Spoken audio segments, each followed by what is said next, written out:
Hey guys, welcome to the video. This is Life of a Molecule, Birth Control Edition.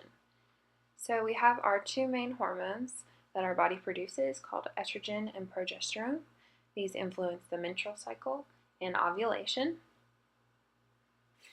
The chemical structures that I'm drawing here are estrogen and progesterone.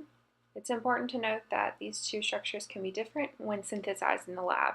So these are the structures of the hormones that our body actually makes. So these are our natural hormones.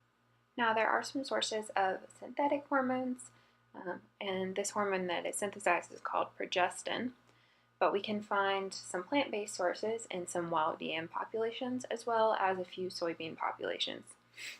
These are then taken to the lab, the plant bases are, and they are synthesized to make progestin.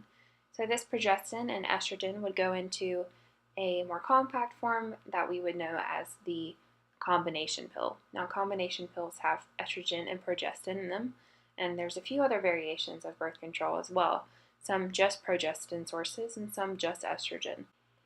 But we will specifically be talking about the combination pill here just because of its inclusion of both hormones and also because it is a fairly popular method of contraception, and it was the first to be discovered / made.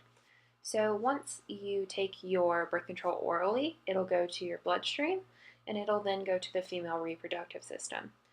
Specifically, it targets the cervix, which you can see I'm going to highlight here in pink, and the ovaries, which I'm going to highlight here in purple.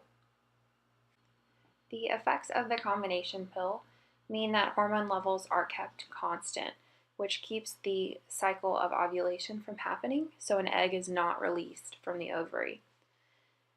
It also thickens cervical mucus, making it very difficult for sperm to travel through the cervix and enter the uterus. It also thins the uterine lining so that if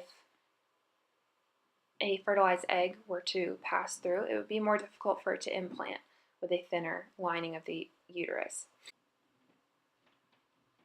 So as a recap, these hormones that are synthesized in the lab from different plant-based sources help to maintain a constant hormone level, making ovulation difficult so that an egg is not released, and also maintains a fairly toxic environment for the sperm and makes it very difficult for it to travel and for a fertilized egg to actually implant in the uterine lining.